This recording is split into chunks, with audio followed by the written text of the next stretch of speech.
Selamat siang semuanya, salam sejahtera bagi kita semua. Yang kami hormati Bapak Yusuf selaku dosen pengampu mata kuliah kewarganegaraan, juga kepada teman-teman yang kami kasihi kelas MK2B. Pada kesempatan kali ini kami dari Fokus Grup 6 akan menyampaikan materi berikutnya mengenai kekerasan dalam rumah tangga atau KDRT.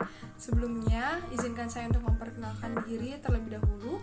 Nama saya Yohana Girama Trifosa. Saya akan membahas topik yang pertama mengenai faktor apa saja yang menyebabkan atau hal-hal apa saja yang memicu terjadinya KDRT dalam rumah tangga. Yang pertama adalah inner child yang terganggu, di mana hal ini kerap kali orang yang melakukan KDRT memiliki masa lalu yang terbilang tidak terpenuhi.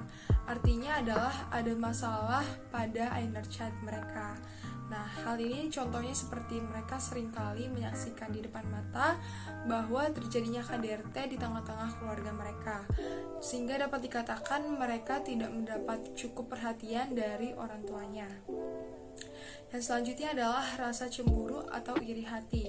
Hal ini juga bisa menjadi penyebab dari terjadinya KDRT. Nah, bukan hanya cemburu atas kedekatan pasangan dengan orang lain, tetapi juga bisa dalam berbagai hal. Contohnya cemburu atas kondisi finansial, cemerlangnya karir, pendidikan, kondisi keluarga, dan masih banyak hal lagi yang dapat menimbulkan kecemburuan atau iri hati. Selanjutnya adalah keyakinan usang.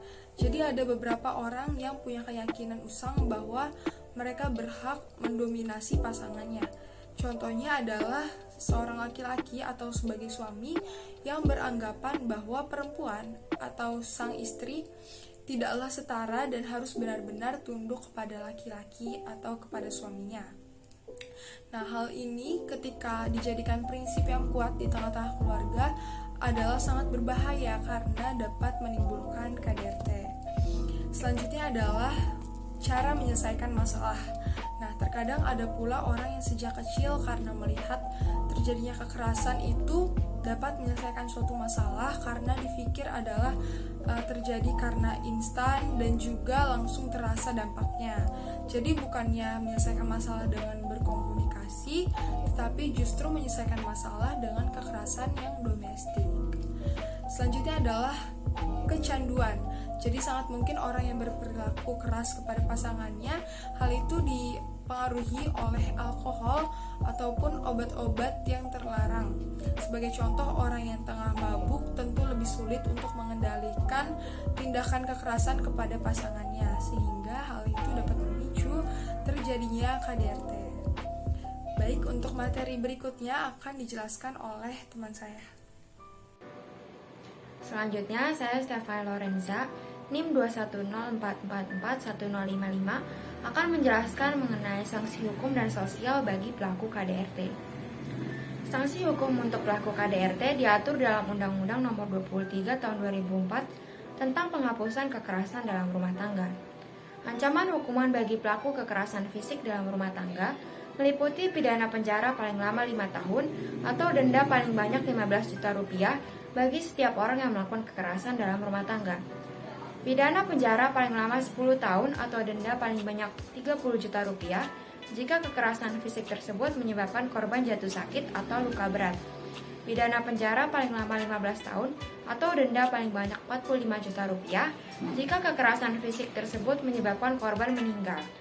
Ancaman hukuman bagi pelaku kekerasan psikis dalam rumah tangga meliputi pidana penjara paling lama 3 tahun atau denda paling banyak 9 juta rupiah bagi setiap orang yang melakukan perbuatan kekerasan psikis dalam rumah tangga. Sementara itu, ancaman hukuman bagi pelaku kekerasan seksual dalam rumah tangga meliputi pidana penjara paling lama 12 tahun atau denda paling banyak 36 juta rupiah bagi setiap orang yang melakukan pemaksaan hubungan seksual yang dilakukan terhadap orang yang menetap dalam lingkup rumah tangga. Ancaman hukuman bagi pelaku penelantaran rumah tangga meliputi pidana penjara paling lama 3 tahun atau denda paling banyak 15 juta rupiah bagi setiap orang yang menelantarkan orang lain dalam rumah tangganya atau yang membatasi keluarganya untuk bekerja sehingga menimbulkan ketergantungan ekonomi.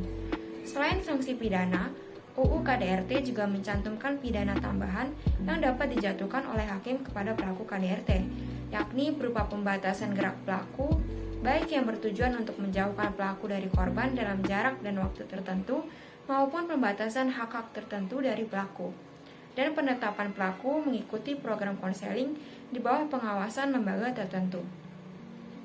Kemudian sanksi sosial bagi pelaku KDRT bisa berupa dikucilkan oleh masyarakat, dicemooh, dan dipermalukan di depan umum. Sanksi sosial ini diperlukan karena pelaku KDRT harus diberikan efek jera yang berasal dari perlakuan masyarakat agar ia merasa malu dan tidak mengulangi KDRT lagi. Demikian sanksi hukum dan sosial untuk pelaku KDRT. Untuk materi selanjutnya akan disampaikan oleh rekan saya.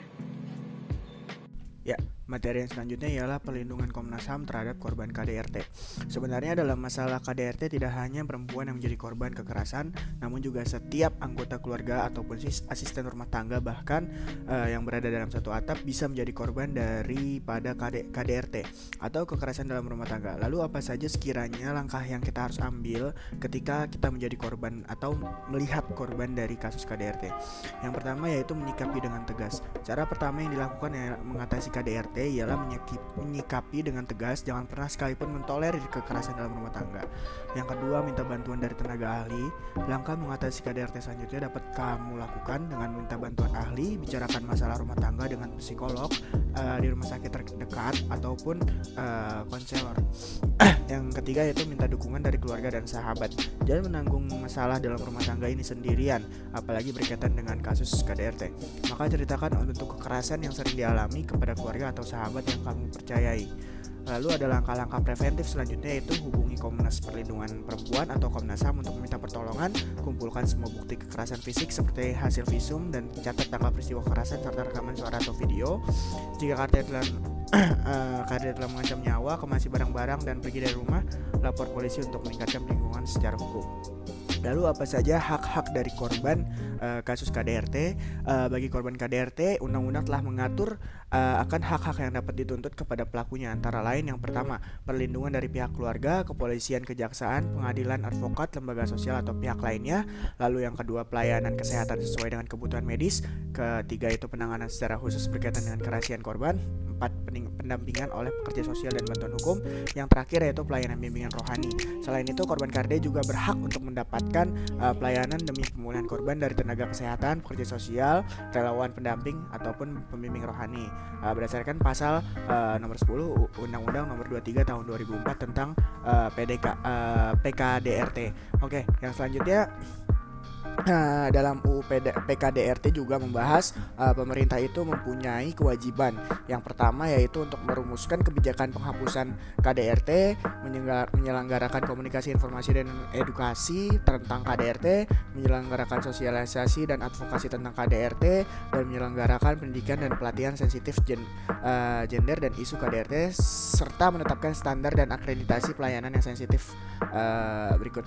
Lalu Undang-Undang nomor 3 tahun 2004 juga mengatur kewajiban masyarakat tentang PDKRT, di mana bagi setiap orang yang mendengar, melihat atau mengetahui terjadi kekerasan dalam rumah tangga wajib melakukan yang pertama mencegah KDRT, memberikan perlindungan kepada korban, memberikan pertolongan darurat, dan mengajukan proses pengajuan permohonan penetapan perlindungan. Oke. Yang selanjutnya akan dijelaskan oleh teman saya. Baik, selanjutnya saya Sabrina Faiza Jasmine. Di sini saya akan menjelaskan mengenai materi selanjutnya, yaitu pentingnya aplikasi pengaduan bagi korban KDRT. Badan Pembinaan Hukum Nasional atau BPHN meluncurkan sebuah aplikasi bernama Legal Smart Channel. Aplikasi ini bertujuan untuk menunjang kebutuhan masyarakat secara online tentang masalah hukum. Segala permasalahan hukum akan ditangani langsung oleh para penyuluh hukum yang tersebar di seluruh Indonesia. Aplikasi Legal Smart Channel merupakan salah satu inovasi yang dilahirkan oleh Badan Pembinaan Hukum Nasional, salah satu unit di Kementerian Hukum dan HAM RI, dan telah dilaunching oleh Yasona Hamonangan Lauli selaku Menteri Hukum dan HAM RI pada tahun 2016. Kini, aplikasi Legal Smart Channel dapat didownload di Play Store ataupun App Store. Dengan adanya aplikasi ini, diharapkan korban KDRT dapat melapor kasus-kasus KDRT tanpa adanya rasa takut. Karena di aplikasi ini bisa berkonsultasi secara gratis, apalagi terkait dengan kasus-kasus KDRT.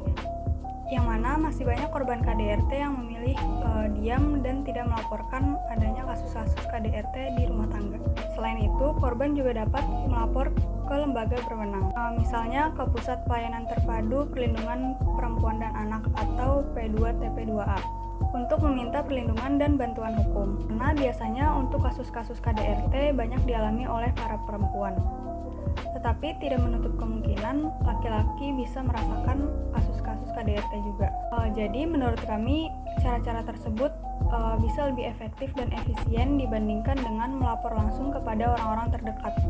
Karena biasanya korban KDRT takut disudutkan. Alasannya adalah masih adanya budaya patriarkis yang kental di Indonesia. Sehingga korban-korban KDRT biasanya takut untuk mengungkapkan kasus-kasus tersebut ke orang-orang terdekatnya. Sekian pemaparan materi dari FG6 mengenai KDRT. Kurang lebihnya mohon maaf. Wassalamualaikum warahmatullahi wabarakatuh.